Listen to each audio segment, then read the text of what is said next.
آدم علیہ السلام کی وفات کے تقریباً 1000 سال بعد نوح علیہ السلام تشریف لائے۔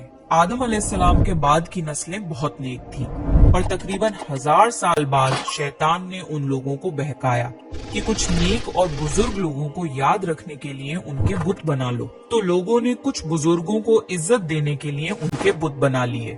اس وقت تو بتوں کی پوجا نہیں ہوئی، پر کچھ نسلوں بعد کے لوگ آہستہ آہستہ ان بتوں کو پوجنے لگ گئے۔ کفر اور شرک عام ہو گیا اور ایک اللہ کی عبادت بند ہو گئی۔ تب اللہ نے دنیا میں نوح علیہ السلام کو بھیجا۔ اس وقت انسانوں کی عمریں زیادہ ہوتی تھیں اور نوح علیہ السلام کی عمر تقریباً 950 سال تھی۔ نوح علیہ السلام نے لوگوں کو اللہ کی طرف دعوت دی۔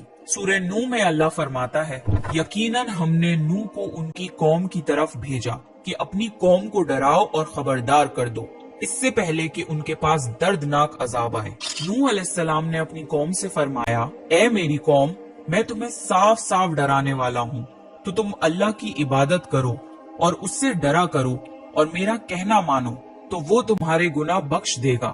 نوح علیہ السلام تبلیغ کے سلسلے میں بہت محنت کرتے تھے، دن رات لوگوں کے گھروں اور اجتماعات میں جا کر انہیں دعوت دیتے تھے۔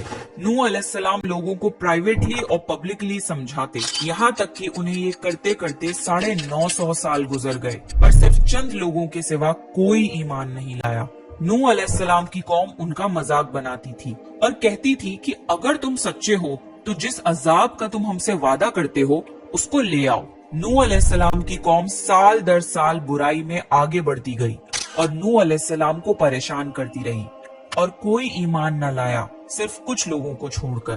پھر اللہ نے نوح علیہ السلام کی طرف وحی کی اور فرمایا، آپ کی قوم میں سے جو ایمان لا چکا ہے ان کے سوا اب کوئی ایمان نہیں لائے گا، بس آپ ان کے کاموں پر غمگین نہ ہوں۔ پھر جب اللہ نے وحی کر دی اور انہیں بتا دیا کہ اب کوئی ایمان نہیں لائے گا تو وہ نا امید ہو گئے اور اپنی قوم کے لیے بد دعا کی کہ اے میرے پروردگار، تو کسی منکر کو روح زمین میں زندہ نہ چھوڑ اور مومن مرد اور عورتوں کو بخش دے۔ نوح علیہ السلام نے جب اللہ کو پکارا تو اللہ نے نوح علیہ السلام کو ایک بڑی کشتی بنانے کی وحی کی، لیکن نوح علیہ السلام نہیں جانتے تھے کہ وہ اتنی بڑی کشتی کیسے بنائیں، تو اللہ نے جبریل علیہ السلام کو ان کی مدد کے لیے بھیجا۔ نوح علیہ السلام ایک پہاڑ پہ رہتے تھے، ان کے آس پاس درخت نہیں تھے، نہ ہی پانی تھا۔ انہوں نے بہت سے درخت اگائے، پھر ان کو کاٹا اور پہاڑ پر بیٹھ کے کشتی تیار کرتے رہے۔ لوگ جب نوح علیہ السلام کو کشتی بناتے ہوئے دیکھتے تو ان کا بہت مذاق بناتے اور کہتے، یہ کیسا مجنون ہے جو پہاڑ پہ کشتی بنا رہا ہے۔ دھیرے دھیرے بہت محنت کے بعد ایک بہت بڑی کشتی تیار ہو گئی۔ ایک جگہ آتا ہے کہ نوح علیہ السلام نے یہ کشتی 100 سال میں تیار کی۔ اس کشتی کی لمبائی 300 گز، اونچائی 30 گز اور چوڑائی 50 گز تھی۔ ایک اندازے کے مطابق اس کشتی کی لمبائی 1 کلومیٹر سے زیادہ تھی اور گہرائی 30 ہاتھ تھی۔ یہ کشتی عام کشتیوں کی طرح اوپر سے کھلی ہوئی نہیں تھی، بلکہ اس کو جیسے نیچے سے بند کیا گیا تھا ویسے ہی اوپر سے بھی بند کیا گیا تھا، تاکہ اوپر سے جو بارش برسے وہ انہیں نقصان نہ دے۔ اس کشتی کے 3 فلورز تھے اور ہر فلور میں ایک دروازہ تھا۔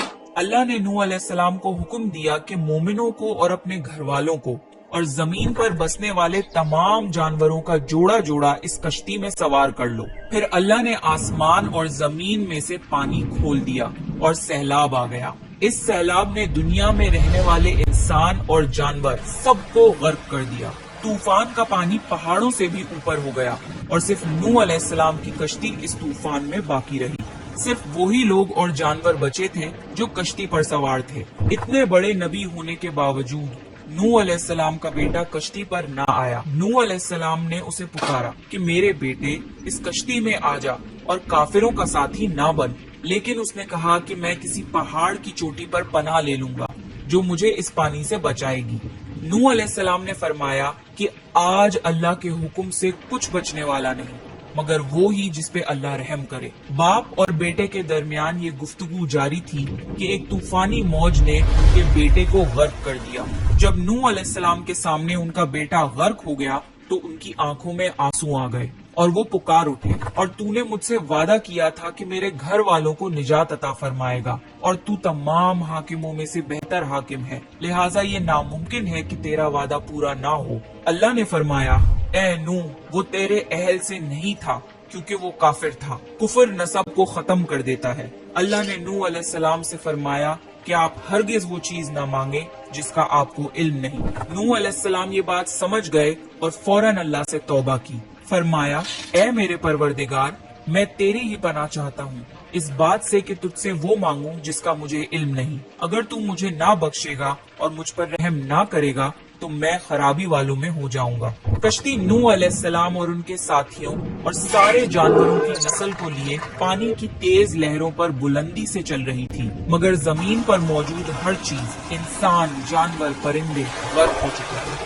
ان میں سے کوئی باقی نہیں بچا تھا۔ اگر کوئی بچا تھا تو وہ تھے کشتی والے۔ نوح علیہ السلام اور ان کے ساتھی 6 مہینے تک اس کشتی میں رہے۔ آخر اللہ کے حکم سے طوفان رک گیا۔